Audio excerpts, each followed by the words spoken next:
Take it easy and solve the school lunch problem with SPAM. S-P-A-M. こんにちは、タイガークローラジオ。You are listening now. Back J. You are listening to Tiger Claw Radio. Number 1 in vintage computer and video game entertainment. And now your host, Critical Failure.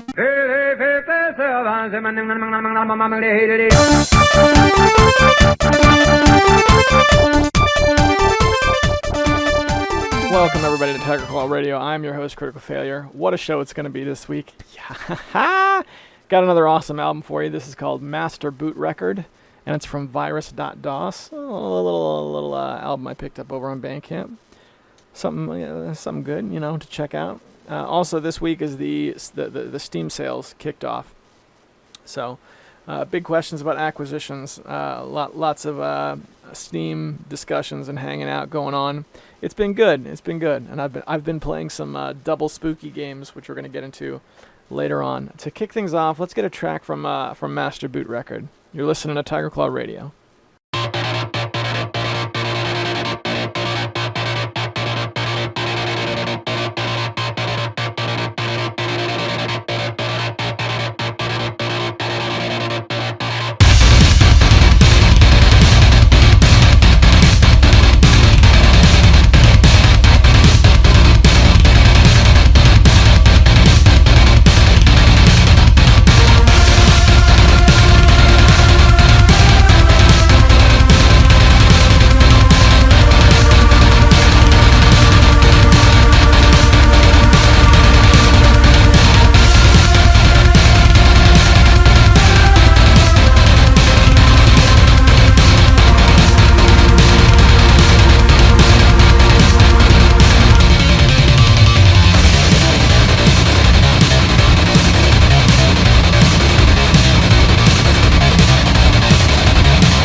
That is quite heavy.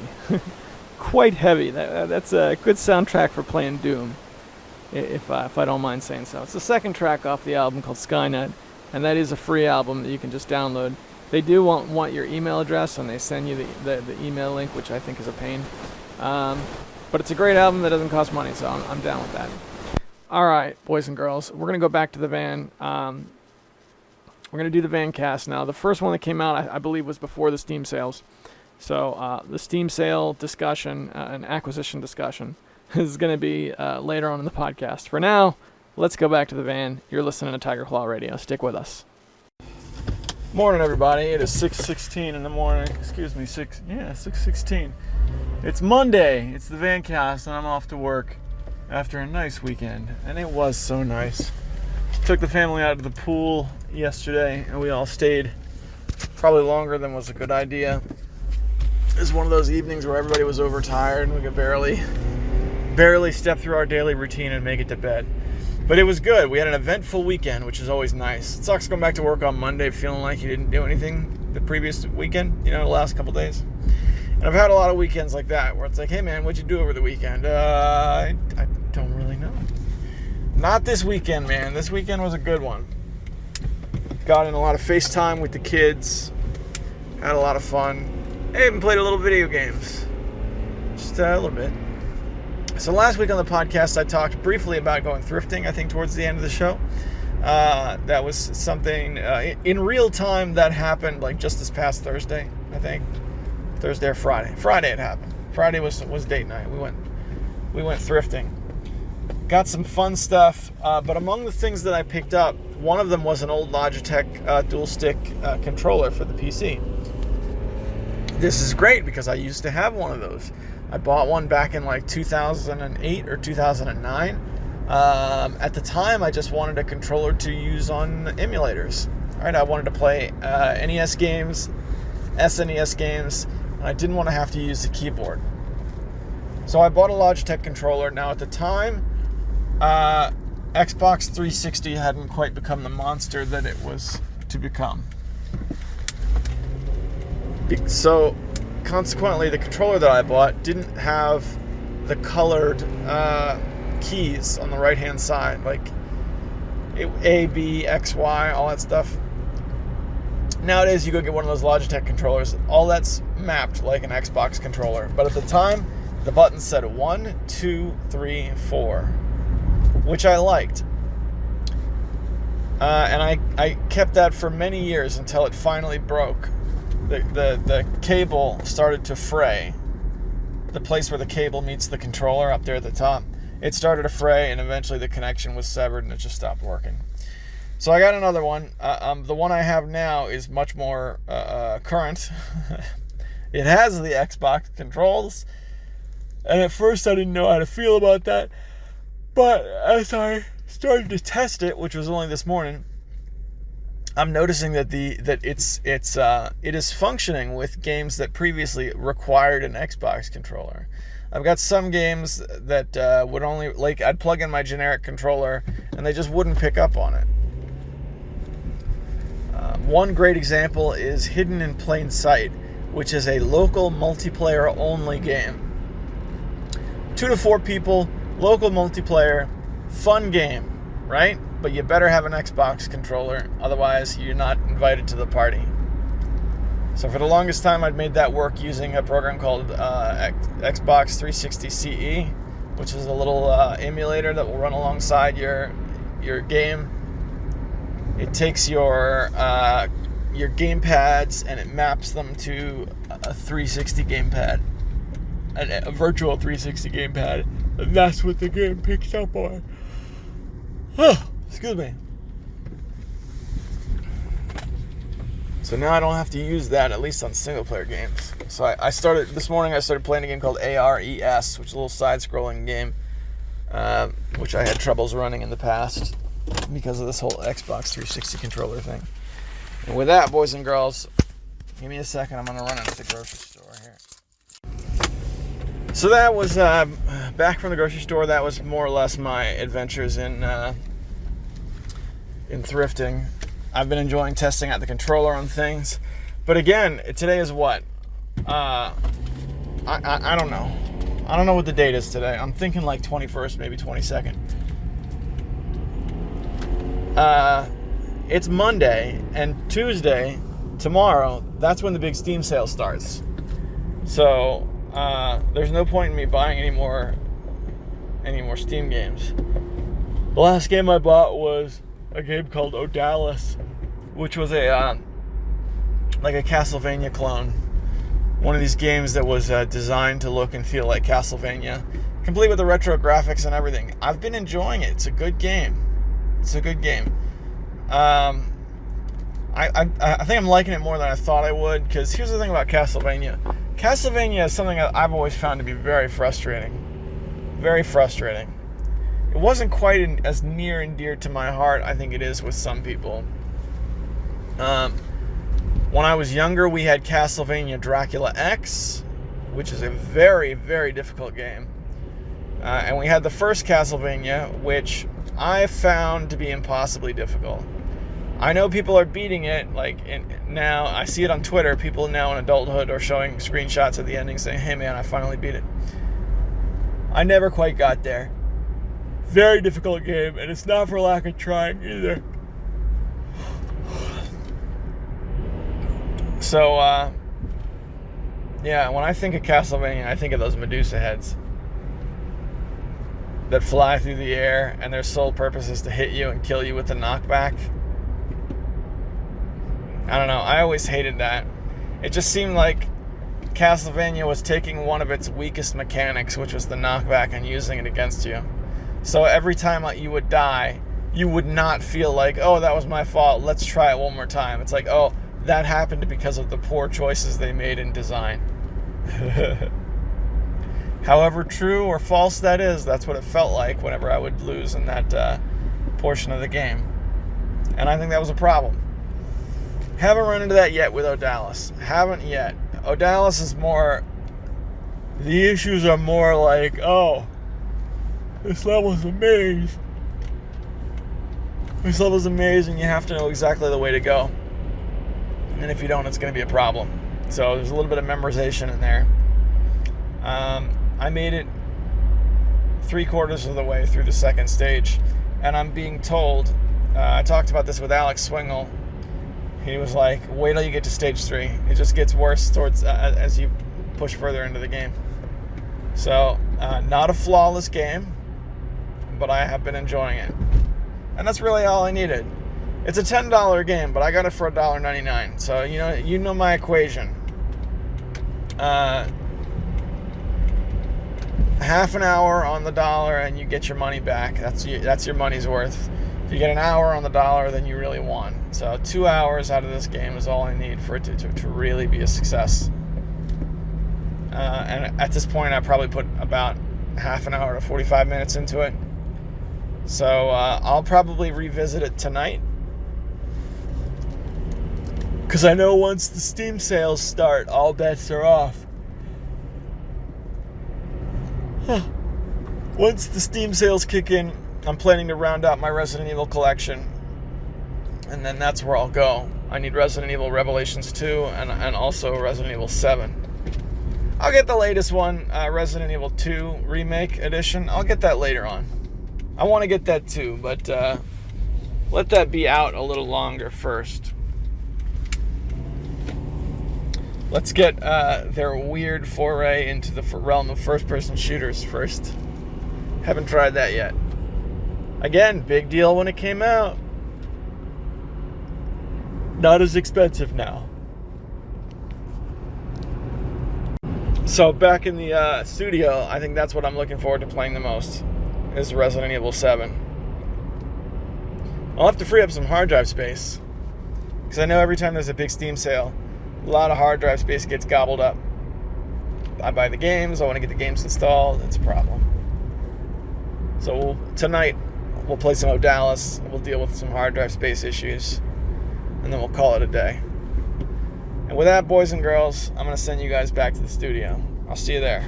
You know that controller I was talking about on the Vancast, the Logitech Dual Stick controller? I pulled that thing out last night and ended up playing King of Fighters 2002 Unlimited Match. And I had a great time. I did finally end up playing all the way through it. And then I went back to the beginning, cranked up the matches so it's 3 wins per match, and started going through it a second time on a higher difficulty. It's pretty good. I'm getting practiced up again so that I can play against NG and have a good time and actually stand a chance. And with that, boys and girls, we got another track from Master Boot Record that I'm going to play. But first, I want to take just a quick minute to thank the Patreon sponsors. They're Hemrock, James, Sendu, Tecmo Balls, Dorabka, and Konstantin Kelman.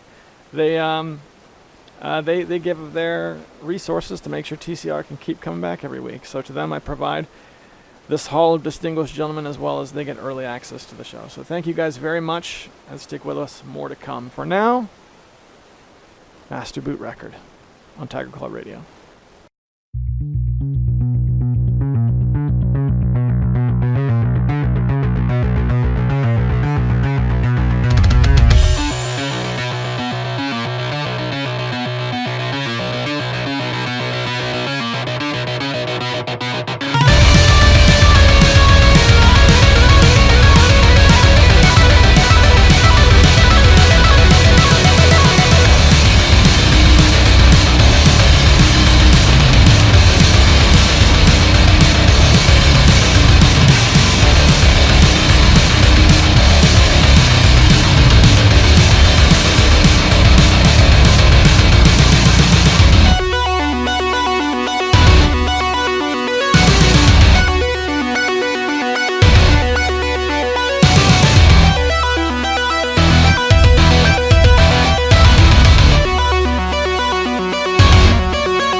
Virus.DOS, without any spaces. That's the name of the act.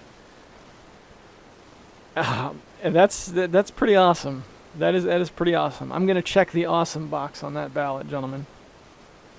And with that, let's see. I got another van cast, right? I believe I have two more. Let's go back to the van one more time and see what other kind of stuff we're getting into. You're listening to Tiger Claw Radio. Morning, everybody. It's Wednesday. It's time for the van cast. 64 degrees out right now. It's nice and sunny and not humid out, thankfully. It's actually a really nice morning. 64 degrees. I'm off to work. Off to work to do my Wednesday at the office. What a day. What a day. Goodbye to the Ouya. The 25th. That's yesterday. That was the day the Ouya servers were set to shut off forever. I had intended to sign back on one more time and spend $10 in games. There was a couple things I wanted just before it shut down. Jumpman for the Commodore 64. There was a game called Jumpman Returns that I really wanted to get. And then Hunt the Wumpus was also on the Ouya. And then I figured R-Type 1 and 2 were $3 a piece. I would just pick up R-Type 1 and 2 while I was at it. Never got on, never made it happen. And now that ship has sailed, and what's done is done. I enjoyed the Ouya for what it was. I endured a lot of ridicule owning an Ouya, which is weird for a video game system. But I enjoyed it. I had fun with it. It was $100, which at the time was a third of what a video game system cost. And it lasted, I don't know, probably about half as long before the company got sold off. But I feel like they did a good job keeping the servers running for over a year after the company's sale. So, to the end of the Ouya, and now being replaced by Raspberry Pis, which I think are the low-cost console solution of today. But these days I don't spend a whole lot of time with that stuff. For me, it's all about Steam. And the Steam sales for summer kicked off the same day, the 25th. So they're underway now. I picked up a copy of Resident Evil 7 last night. But I have not yet had the chance to play it. Resident Evil 7 turned out to be 38 gigs. So this is me sitting down at my computer like for an hour before bed. And it was just, I couldn't get it installed. So I set it to install and I went to sleep. Got it the next morning. Trying to finish Resident Evil 6 first.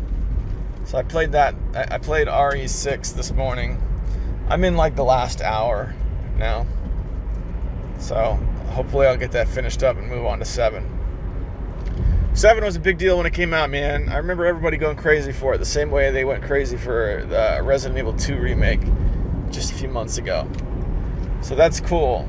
I have to wait until, the fanfare has died out before I can really experience these things, which is unfortunate. But the base game went for $15. And I got the gold edition for $25 because of the Steam sale instead of the $60 or whatever it was. $60 for the base game when it came out. Every bit of $60, by the way. So that's fun. Haven't really picked up anything else, but I'm looking at right now. I have my eye on Final Fantasy games, which is a bit out of character for me. With the Ouya going down, one of the things that went with it is Final Fantasy 3. I bought Final Fantasy 3 on the Ouya for $5 during a sale. Yeah, the Ouya had a couple of sales, not many, but a couple. So it was $20 regular price, got it for $5. Played it for about 10 hours, and I loved it, but then I had to reformat the hard drive and I lost my save. So, this was the Ouya version of Final Fantasy 3 was a direct port of the DS game. So nice 3D graphics. It looked good, it played good. It was an enjoyable experience while I was playing through it. It's funny, while I was playing through Final Fantasy 3 on the Ouya, the whole time I was thinking, man, the Ouya is not so bad. It gets a really bad rap, but there's fun to be had. Little did I know.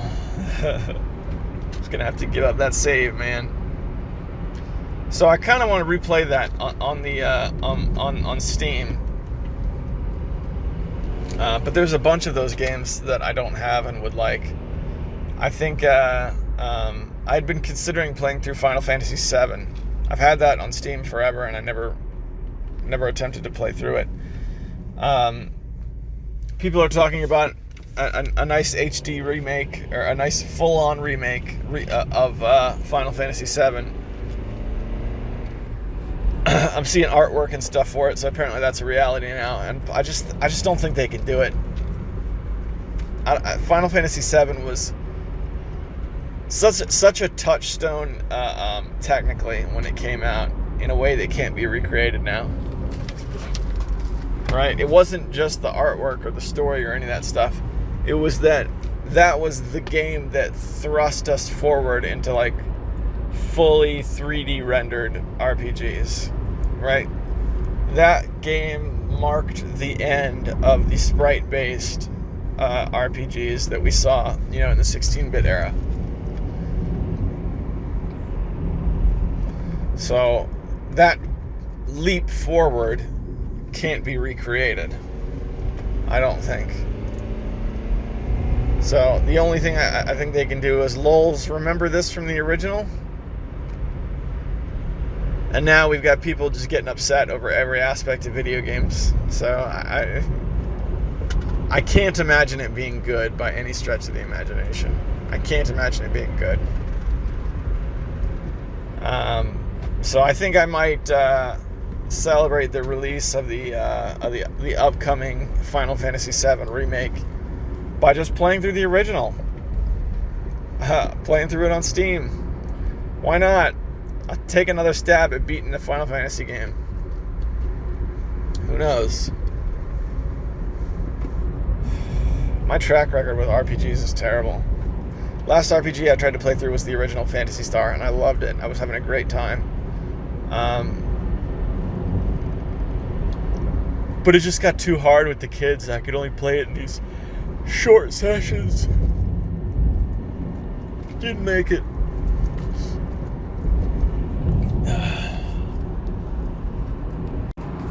Apart from Final Fantasy and Resident Evil, there were a couple other games that I saw on my wish list that were worth picking up, though I couldn't tell you what the names of them were off the tops of my head. It's the majority of the games that are on sale right now. I mean, everything's on sale, but at the same time, nothing's on mega sale, right? I'm not seeing the big time clearance prices that we used to get in these types of things. So, I don't know. In the case of like Resident Evil, it works out because I have this specific game that I wanted, and I knew it would go on sale, and it was, and it worked out. But if you're not sure and you're just like cruising for the deals, I think you're going to be sorely disappointed. So we'll see. Today's only the first day, and I think it rolls for like 2 weeks. All right, hang on a second. Hang on. There we go. Yeah, it rolls for about 2 weeks, so we'll see. There's plenty of time to find my way into Buyer's Remorse Boulevard. In other news, I visited Retroware TV for the first time in a long time last night. And I noticed that the most recent posts in Retroware TV was from 2018. So I don't know what's going on over there. I didn't have time to do a lot of research, but it could be that the webmasters, Ito Bandito and John D, are just both busy with other things in their lives. When I left Retroware TV, those guys were both like doing career things, and I think Ito Bandito in particular, Lance Cortez, had already left at one point and was being brought back. So they survived. Given that was so many years ago, they survived a long time. It's kind of sad to see them go like this. I had a kind of a rocky history with Retroware TV, but a lot of great shows came out of that site. Hang on a second. I was going to that site when I was at the peak of my interest in like the HVGN, when he was like in that state where he was super influential, and I couldn't wait for the next one to come out, right? But I don't think it's just Retroware TV. I think that whole format, the bubble has kind of burst a little bit. People don't follow these shows where one episode comes out every 3 weeks anymore. Now it's got to be, I watch this Let's Play series that puts out a video every night. That's what people want. Also, I think a lot of the guys got older too. That should be, I mean, that's a thing as well. So Yeah, I don't know.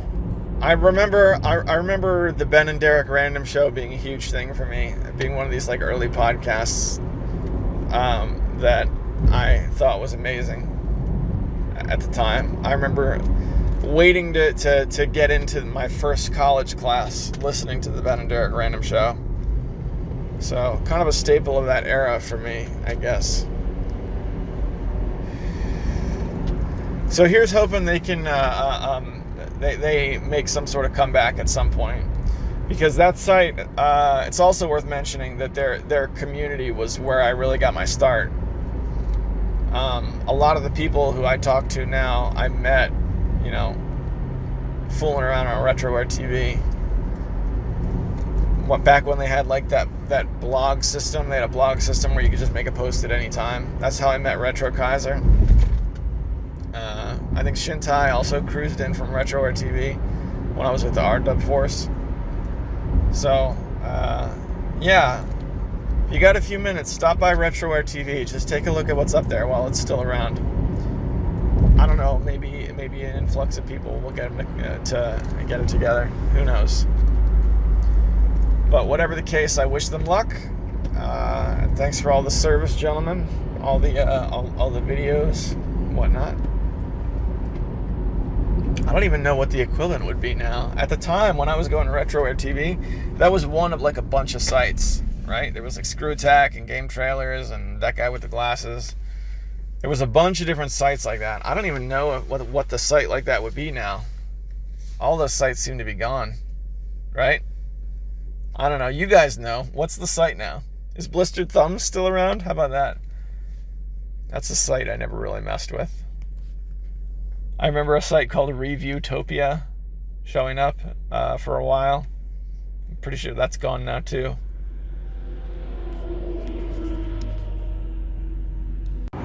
I still watch a lot of shows off of YouTube, but these days it's just directly off of YouTube. For me, it's Bithead 1000, I think, has taken all of that watch time I used to spend on those sites. Bithead 1000, and then there's a show called Pantelis Live that comes on every Sunday at 4. And that's really what I watch these days.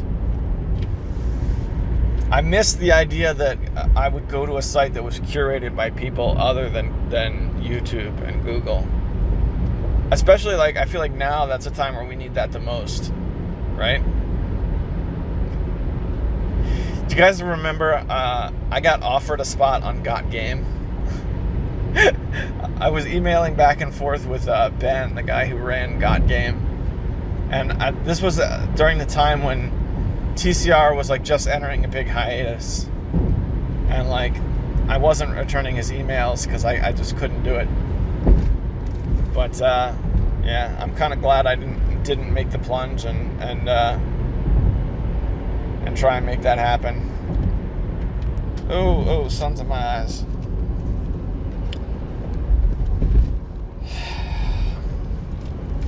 All right, so I guess we're just about ready to wrap up here. Game of the morning is Resident Evil 6. That's what I was playing just before I left the house. I'm in like the last hour. I'm so close to the end I can taste it. I'm looking forward to getting the main storyline finished in this game, and adding another game to my list of games that I've completed, because that has been fun, maintaining that list, maintaining that category on Steam. So RE6, and then moving on to RE7 or possibly Final Fantasy 3. But more on that this weekend. And with that, boys and girls, I'm going to send you guys back to the studio, where I've got my nice chair, where I've got my hot tea, and I've got my video games. And in the meantime, I'm going to go do my Wednesday at the office. Back in the studio, we've got one more Vancast to do. I've got a big email from Hemrock coming up in the fail bag, as well as some other awesome comments. So I want to kind of move things along. So we're going to go right back to the van one more time to check out the aftermath of the Steam sale hitting. Stay with us. You're listening to Tiger Claw Radio. All right, Thursday morning, it's time for the Vancast, everybody. 6:24 in the morning, I'm already well down the road. Had a protein bar as I was driving out of the driveway this morning. Maybe it was a bit too much, doesn't sit good in my tummy. All right, so the Steam sales are well underway. And I did some cruising around, some looking at some things. I picked up what I set out for. So I have Resident Evil 7 and Resident Evil Revelations 2. So I finished Resident Evil 6 earlier this week. Finished the Ada Wong campaign. All done with that game.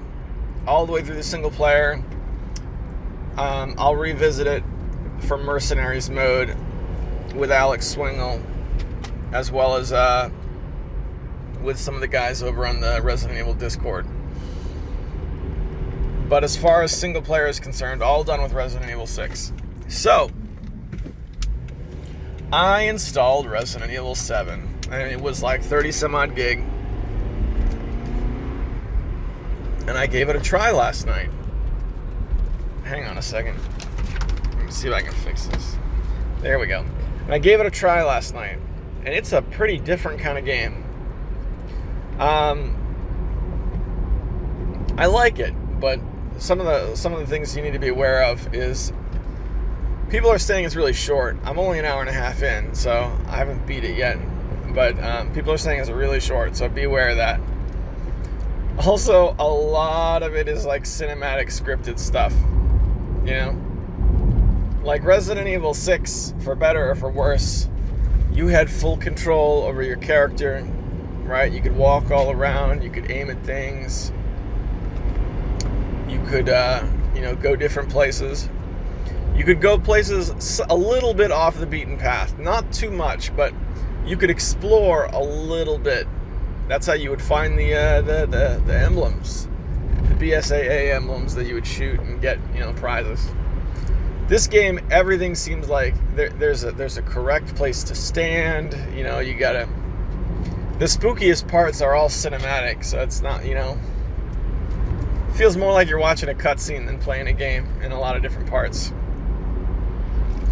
The actual gameplay is good. I mean, it's a lot more tension building than Resident Evil 4, 5, and 6, right? No music, just really quiet, spooky, walking through the house. Combat feels much more like a Clock Tower game than a Resident Evil game, in that there's not hordes of enemies that you've got to save ammo and take out, There's one nemesis enemy that you have to avoid and deal with, who chases you around. Which can be fun. I was a fan of the Clock Tower games. At least Clock Tower 3. I didn't really play the rest of the series. So there's that. I could see, Swingle and I were talking about this, and Swingle's comments was, this is Far Cry 3. That's essentially what the game is. And I haven't played Far Cry 3, so I can't really comment on that. But I can tell you that if you watch a Let's Play of Resident Evil 7, you're probably going to get all you need out of this game. Since so much of it is like scripted, if you sit and watch an entire Let's Play, first of all, again, a really short game, so that you could do that and probably not feel the need to actually play the game. So we'll see. I'm enjoying it so far. The atmosphere is good. I like the enemies, right? The father of the creepy family. That's who I'm running from right now. I think that he's pretty cool. Like the voice acting of the enemies is all really like convincing and fun to listen to. When like the father's like screaming out, "Yeah, I'm gonna get you." There's one part where you have where you get a pistol, and he's like, "That gun's not gonna work the way you think it will." And sure enough, you do have a gun, but it's not like shoot him and kill him. It's more like the use of the gun in this game is much more like let's slow him down for a minute so I can run away. So you put a round in his head, and that's enough to make him stumble. And that stumble will give you an opportunity to escape. So it's not like you can use the gun to actually kill the enemy. I like it. I mean, it's very, very different from the other Resident Evil games. And you got to understand, this is a series that I've been mainlining for like a couple of months now. I beat Resident Evil 4, 5, and 6 all inside the span of the last few months.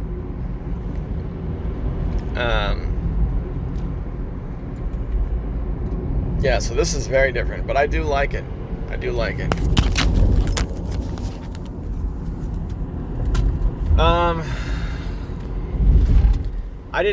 I couldn't bring myself to play it this morning, though. That's more like a nighttime game. I'll play it again when I get back home and the kids are in bed tonight. That'll be Resident Evil 7 time. As for this morning, I was just muddling through games, trying to add what I could to my completed list. I finished a little game called Corporate Life Simulator by Big Nick. It used to be called Zombies. It was just called Zombies, and it had like a period at the end. Back when I bought it on Desura, if you remember what Desura is. But at some point he changed the name to Corporate Life Simulator, and that's what it's called on Steam right now. It's a little like arcade-style arena, top-down arena shooter. Play a little guy, shoot the zombies. Pixelated graphics. Top-notch soundtrack. Very tongue-in-cheek. Fun little game. I don't know what it costs off the top of my head, but it's a fun little game. So I finished that off this morning. I had like 2 levels to go, so that was... I completed that game in a matter of like 15 minutes. And then I was like, what else is on my list that I could add to the finish list? I couldn't remember if I had completed King of Fighters 2002 or not. So I was like, alright, we'll just run through the arcade mode in King of Fighters 2002. I have like a half an hour before I gotta go to work. So I started playing King of Fighters 2002. Now, in my opinion, again, I'm not really much of a fighting game guy. But King of Fighters 2002 is my favorite of that series. 2002 Unlimited Matchup. It's got the biggest roster, I think, of any one of those games. It's like 66 different fighters. At that point, I think they were just trying to put in every fighter that was in the series, you know? And they made this big definitive game at like the tail end of when it was all sprite-based. Because after this, it was like 3D rendered. After this is when Street Fighter 4 came out and kind of started the trend of, hey, let's make all our one-on-one fighting games rendered in 3D on the Unreal Engine or however it is they did it. So 2002 Unlimited Match, great big roster, completely sprite-based. Let's play through the arcade mode. So I dropped the difficulty down because it was 5:30 in the morning. I didn't want to go to work raging, and I hadn't played the game in a while. So we'll drop the difficulty down, run through the arcade mode. It'd be fun, good chill out way to start the day. And it was for the most part. I just I sailed through the most part of the campaign, but the final boss, whose name escapes me, I don't know what the guy's name is. He has like a feather shoulder pads or something like that. A really weird guy. The final boss, they cranked the difficulty way up in comparison to the rest of the game. So I think that might be the reason why I don't remember ever beating King of Fighters 2002 Unlimited Match, because the final boss battle was crazy. Holy crap. On like a really low difficulty level too. So I know at one point I had a couple of characters I was really good with in King of Fighters. I was never great at that game, but I might have to do a couple of Google searches for move lists, do a quick study, and then attack it again. Saga was always really good at King of Fighters, and there were a couple of years at MagFest when we would go and play our fighting games. And so I would study King of Fighters so that I could take him on. And I never got as good as he was, but I got pretty good. I think at my best I was probably about 1-2 matchup at my best. Probably not even that good. I was probably winning like a fifth of the time. And that was with him not playing his main. He wouldn't play his main to try and keep it level. But yeah, the skill gap between me and Saga was just too great to really maintain playing King of Fighters. And he was the only person I knew who would play it. So that's very unfortunate. It's really, really good games, incredible games. So the only real way I can enjoy them is by playing the arcade mode. And that's okay. So that's what I did this morning. So the accomplishments I'm working on right now is work on finishing the arcade mode for King of Fighters 2002 Unlimited Match, and keep going with Resident Evil 7 because I'm really enjoying it. These are things that I could have accomplished by the end of next week. You know what I mean? These are like small, bite-sized goals to work towards. As far as the rest of the sale is concerned, I have my eye on Final Fantasy games. Like, I'm seriously looking at Final Fantasy for the first time in a while. I remember at one point playing Final Fantasy 12 on the PlayStation 2 and really liking it. This was back when I didn't have a lot of money. I was working as a plumber's helper. I think we had the internet, but it was a dial-up. It was like the end of the dial-up era. We were late adopters of broadband internet because I was a plumber's helper, so there wasn't really much point in it. And it was before everything was internet-based, so we were still like watching live TV and stuff. Hang on. I honestly can't remember where I was going with that. What was I talking about? It's like the bottom just fell out of my train of thought. It's spilled out everywhere. Oh yeah. So we didn't have a lot of stuff. And my older brother gave me, for Christmas that year, a PlayStation 2 Slim with Final Fantasy 12 in it.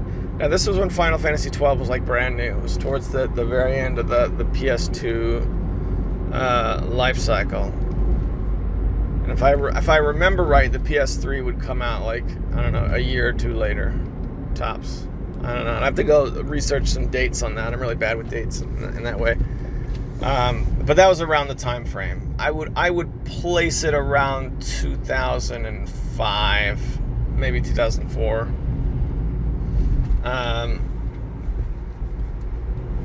So Steam at the time was in its infancy. It was still, I think, really just Counter-Strike and like Half-Life 1 games and that kind of thing. So yeah, when I got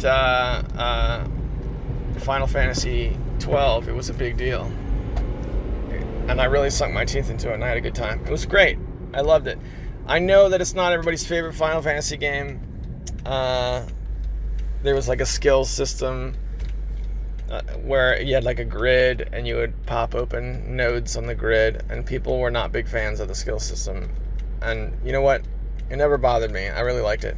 The problem is, as they're putting the old Final Fantasy games on Steam, that one is the single most expensive because it's like a revamped edition, you know? I kind of just want to play the old PlayStation 2 game again, to be honest. But it's like a revamped edition, and even on sale, it's $40. So that's not happening. That's not happening, but I am looking forward to giving a Final Fantasy game like a serious try again. It seems like a perfect chill-out game for the mornings before work. You know, having an hour to play just before heading into the office. I don't know which one to get. I have Final Fantasy VII, so that's likely the one I'm going to play. But I do want to pick up a new one in the sale. So, Steam users out there, Final Fantasy fans, if any of you guys listen, I want to know positive thoughts about the Final Fantasy series. Which one is your favorite? If you don't have a favorite or whatever, then what's a good memory of playing Final Fantasy? Any one of those, even if it's not on Steam. What do you think, guys? Because that's a lot of different games.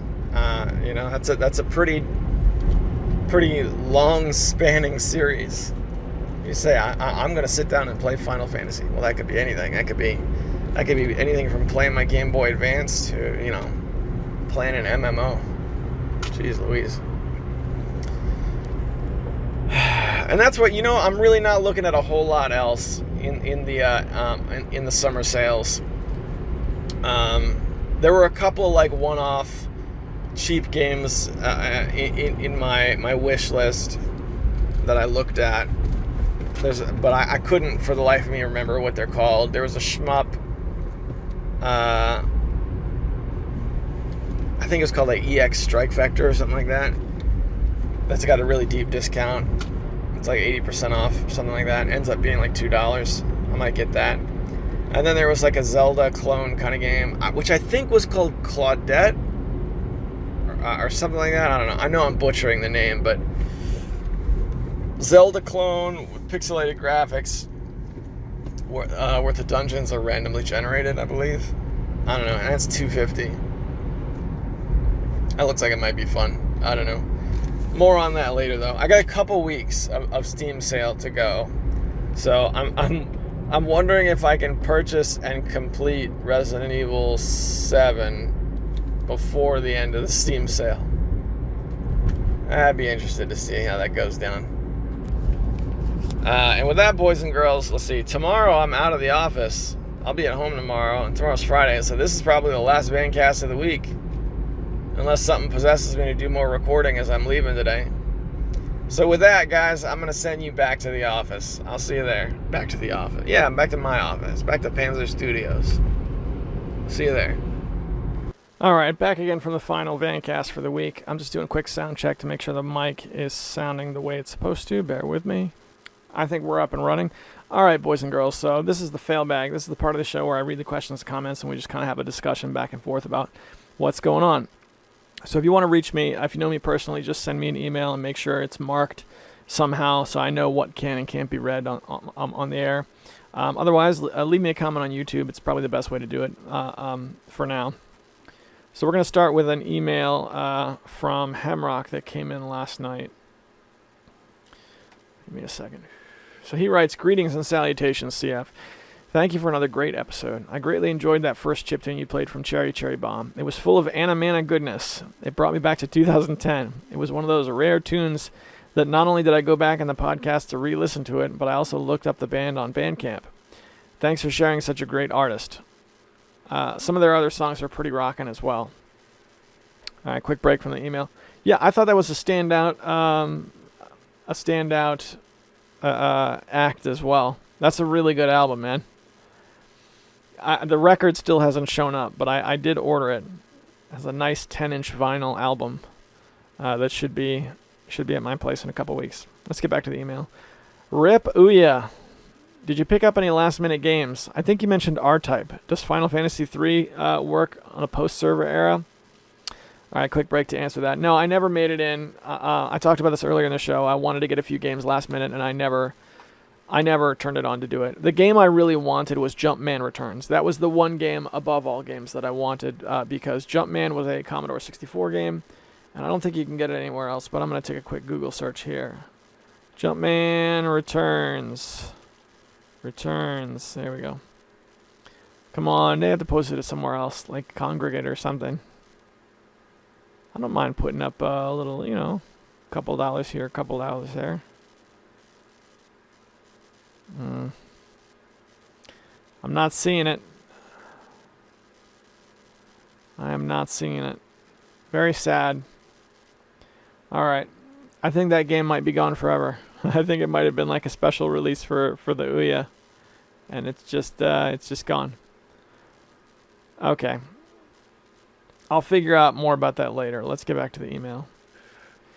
It's funny you mentioned the PS3. Once again, I've been contemplating picking one up. I see a lot of cheap physical games such as Little Big Planet, XCOM, Uncharted 2, and Mass Effect 2.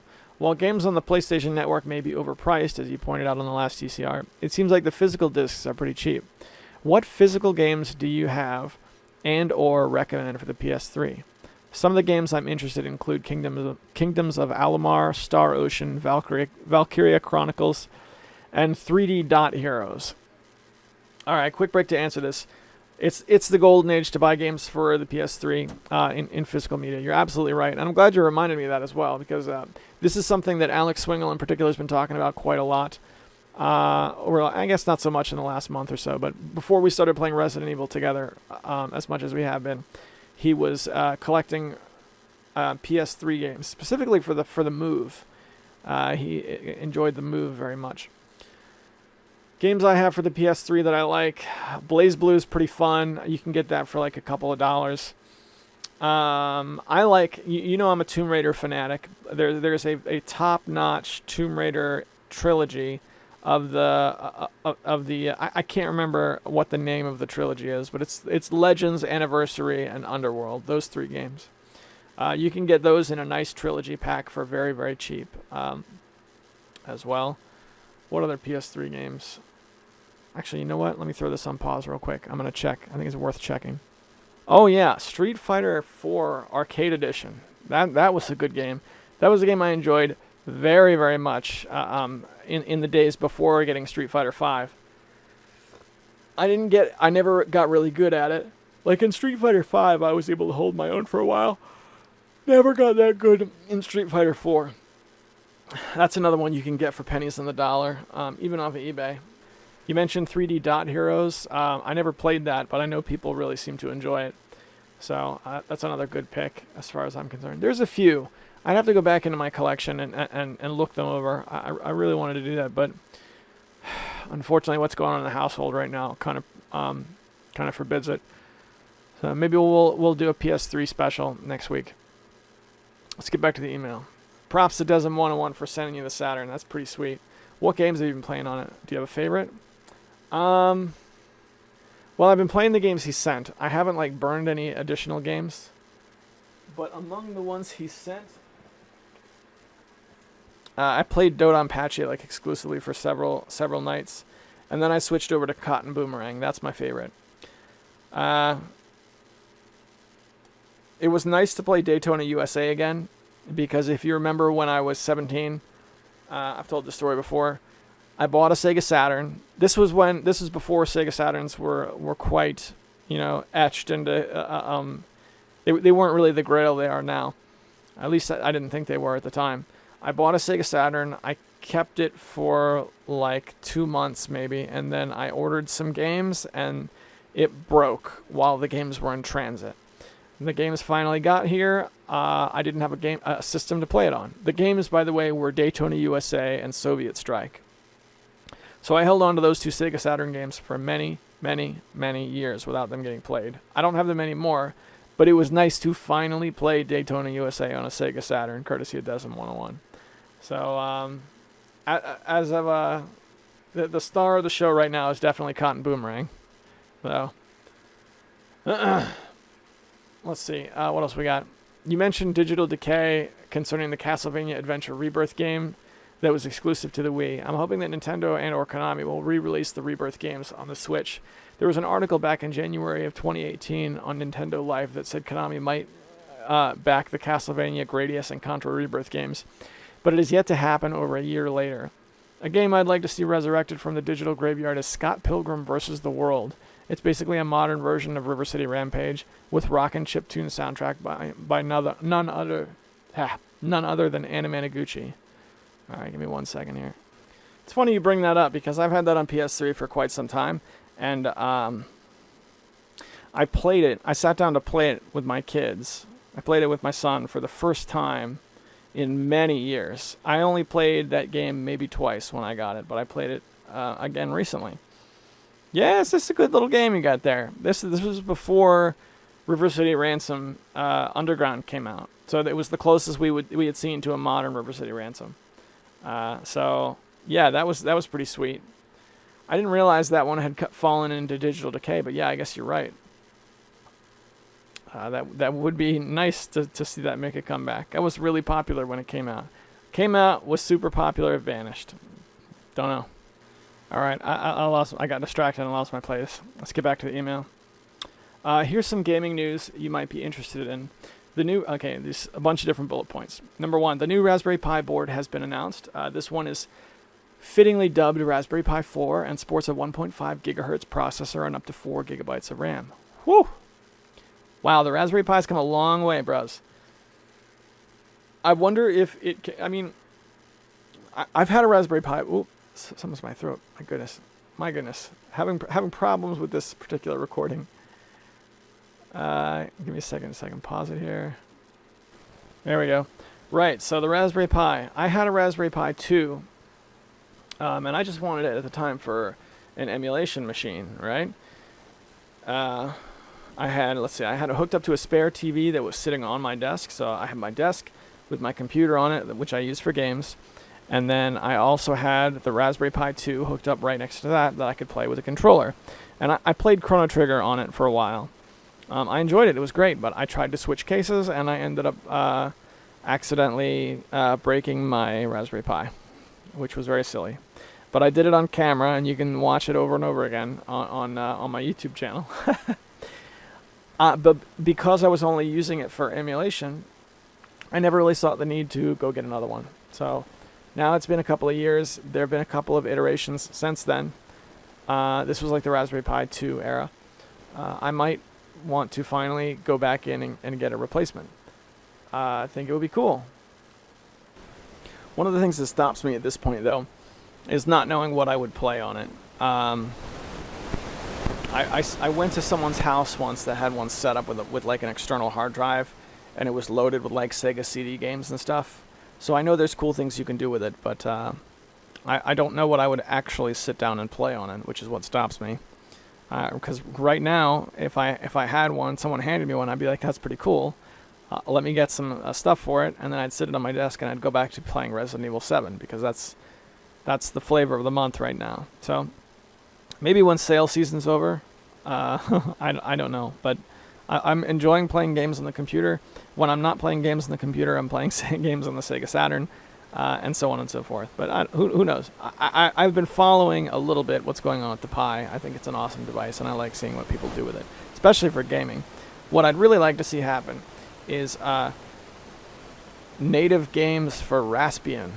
Raspbian is like the Raspberry Pi Choice Debian distribution, which I've used before. It's very trimmed down, pretty awesome distribution for like, if I wanted to get one of these things and be like, okay, to my son, here's your first computer. We can do some Linux on it or something, put some parental controls, kind of lock it down here and there and have some fun with it. Yeah, Raspbian's not so bad for that. Especially with 4 gig of RAM. I don't know. That seems pretty interesting. Pretty interesting indeed. Let's go back to the list that Hemrock provided. The next one is, it appears Nintendo is working on a revision to the Nintendo Switch that's a smaller version of the console. However, I do not think Nintendo has confirmed this rumor. Hemrock, I believe it already. They don't have to confirm it. They do this with every console they do ever, at least with handhelds. And this proves that the Switch is a handheld and not a console. I'm only joking. Hyperkin is working on a Nintendo 64 console with an HDMI output. Pretty cool. And this is what's got my attention. A TurboGrafx Mini has been announced, which you may have mentioned before. Do you have any further thoughts on this console?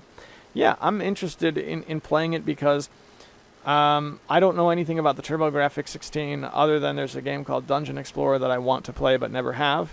And I watch an awful lot of Bithead 1000, and he constantly talks about PC Engine TurboGrafx 16. So I think it would be awesome to pick it up and see what that world's all about. So I'm a fresh cut, so they could really put whatever they wanted on it. I think the only game... I guess that's not true. I know Bonk's Adventure, right? Because that's like the flagship game. And there's a game called Dragon Spirit, which I like very much on the NES. And I know it's supposed to have a really good port on on the TurboGrafx 16. So, yeah, I would be interested in checking out the TurboGrafx Mini. This is the first mini console that I'm like, that's one I want to own. When the NES Mini, it seems kind of neat, but it's gimmicky. No, this one I actually want to get. Let's get back to the email. Question of the week: if you only had an original Xbox on a desert island, what 5 games plus 2 bonus games would you choose to entertain yourself as you wait your rescue, and why? Take care. Keep rolling retro. P.S. Brick wall explodes. Oh yeah! All right. I'm going to pause this so that I can view my Xbox games to come up with an answer for that question. All right, I think I got an answer for you. You want 5 games and then 2 honorable mentions. So we need 7 games. And I like the stipulation that I'm awaiting rescue, so I don't actually end up dead on an island in the middle of nowhere in this thought exercise, which I appreciate. So here we go. In no particular order, I got Halo. I believe it would be Halo 2. I wanted to pick one of the Halo games to represent the series. So I think it would be Halo 2. Dead or Alive 2, from the Dead or Alive 2 Ultimate Pack, right? There's that Ultimate Pack that has 1 and 2 together, and they're in like separate cases. Dead or Alive 2 from the Dead or Alive Ultimate Pack. Dead or Alive Beach Volleyball, and I'm not sorry. It's ridiculous. It's a fun game. Dead or Alive Beach Volleyball. I would get Morrowind with all its bugs, because, hey, I'm on an island awaiting rescue. I need something with solid, dependable replayability, and that's Morrowind. So that's 4 games. The 5th game, I'd finally try Beyond Good and Evil, right? I've never played it, but I really want to. People say it's amazing. That's my 5. Now, you're probably wondering, why is Steel Battalion not on this list? It's a thought experiment, right? You can have anything you want. Why not Steel Battalion? Well, we're on a desert island, and I just imagine sand getting in that controller that's really big and so fragile. And I got to mess with one of those once at MagFest. It was pretty complex and interesting. I was not able to actually play it though. So, yeah. That's why Steel Battalion is in my honorable mentions section and not in my actual 5. And the second honorable mention will be Project Gotham Racing 2, which I have and very much enjoy. It's still just a silly racing game, so I wouldn't put it in my Desert Island 5, but I did like it.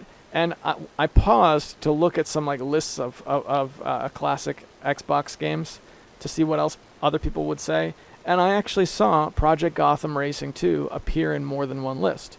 So, yeah, actually a legit choice, I guess, and not just me being weird. So those are my picks. The rest of you, if you got picks for the original Xbox, let me know. Thanks for the email, Hemrock. As always, they're a ton of fun to read. They're like one of my favorite things ever. Let's head over to YouTube.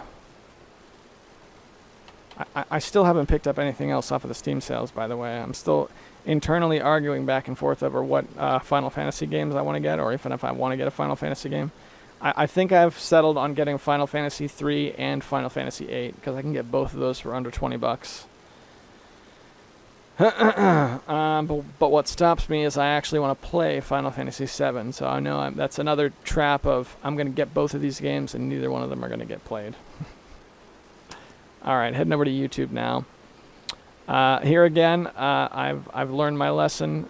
When I read comments from YouTube, they have to be read from the back end, because otherwise, give me a second here. Otherwise, all kinds of comments get left out, and it's not my fault.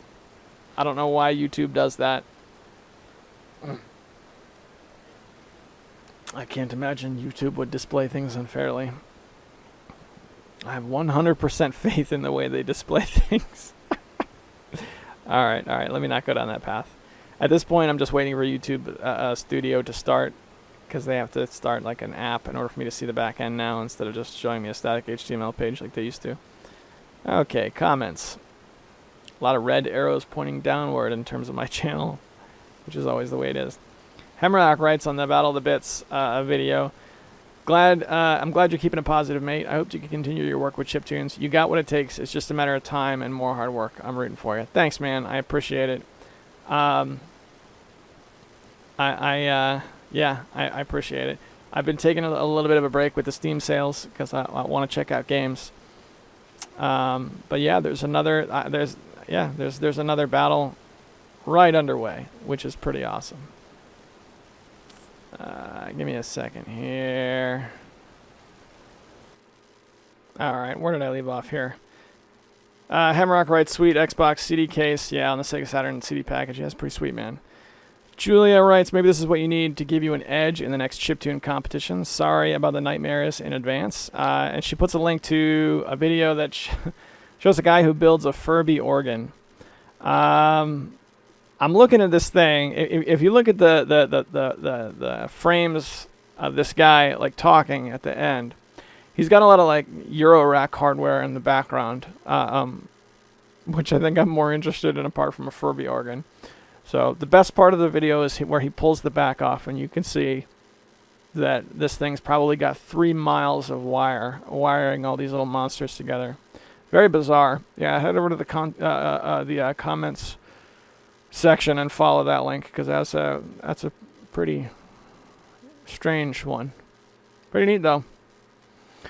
Yeah, I'm keeping it simple. I'm not really doing a whole lot of hardware. I think I've got a couple little analog gizmos, but nothing quite like this guy. That double-wide Eurorack case he's got in the background in the upper left, sitting above the Furby thing, has got to be like $3,000 for that one synth. Easy, man. Very cool. All right, Death Adder writes, digital decay is a thing, so is disc rot. The only way to be truly safe is to have your NES collection in a tool shed that's kept hidden in the ceiling, to be honest. Oh yeah, I can tell that it's, I can't tell if it's playful ball busting between you and Swingle, or if there's a storyline being set up for a real life street fight. The Tiger Claw versus the Swingle Strike. I like that. Quick break so we can answer that question. It's just, I'm just messing around. Swingle likes to bust my balls, so I feel like I have to give it back to him a little bit just to keep the score even. But I'm just messing with him. No hard feelings, right, Swingle? Right, Swingle? Don't be mad, bro. Don't be mad. All right. He also writes, I remember when anime was on the science fiction channel in the mid-90s, a simpler time before we all had massive collections of hentai and waifu body pillows. Thanks, Japan. You forgot to mention Project A-ko, which I've heard you mention somewhere before. That was some good animes. Yes, Project A-ko. Project A-ko was another one that I saw. I saw it on the Sci-Fi Channel, but on basic cable. I never actually saw that one like an uncut version of it, and I'm told that it's like a massive difference. So yeah, I probably wouldn't mind watching Project A-ko again sometime in the near future, but I don't know. I don't see him taking the time to make it happen. But you're right, that was another one that they played on Saturday morning anime. Desm101 writes 59 minutes and 59 seconds. I really like Lilycat also. Pretty sure that one that one of the old 90s Vampire Hunter D can be watched on YouTube. I've been collecting a bunch of good old OVAs into a playlist on my channel. I will have to check it out. Give me a second. I'm gonna open up Desm101's channel right now. I want to see the OVA collection. Bear with me. This is the only way I watch anime is through direct recommendations because I can't be bothered with the nonsense. DJ mixes. Yeah, I've seen a couple of these. Where's the animes? Oh, playlists. We'll get there. Reviews. Classic anime. Here we go. 20 items. Full playlist. All right. I'm firing up the chicken tendies right now. Let's see. Second from the top. Deleted video. It's not video movies on YouTube unless some of them are deleted. Yeah, there's another one that's deleted. You should go back and check this out. A lot of these are missing. Wizardry 1 OVA 1991 Toshiya Shinohara. I've seen that. That is a bananas ridiculous show. the Wizardry OVA. I was a hardcore wizardry like fanatic, and even I was like, I don't know about this one, guys. What else we got? Demon City. I've never heard of that. It looks cool though. That's awesome, dude. I'll bookmark this. Check that out later on. All right, let's go back to our comments. I think that might even be it. There's a few scattered comments for the Saturn care package. Demez writes, I loved my Saturns. One is region modded with an open-closed door lid mod so I can do the swap trick easy. The other is chipped. And I got an action replay for region unlock and another pseudo Saturn for the non-chipped Saturn. Yeah, baby. I got 3 arcade sticks for it, plus 2 of them are brand new licensed Saturn pads and a light gun for it, all hooked up to a CRT with S-Video. My man, that's pretty hardcore. I'm not quite that hardcore, but that's pretty sweet. I think I read this last week. When did the Saturn video come out? Yeah, we read this last week. So that's it. That's all the comments I got. And with that, boys and girls, we bring this week's episode to a close. Whatever it is you're trying to accomplish right now, whatever it is you're struggling with, I hope it's going well. Keep up the good fight. And don't give up. I'm rooting for you. I really am. So as you go out into this week, let's do our best to make it a good one. I'll see you next Monday.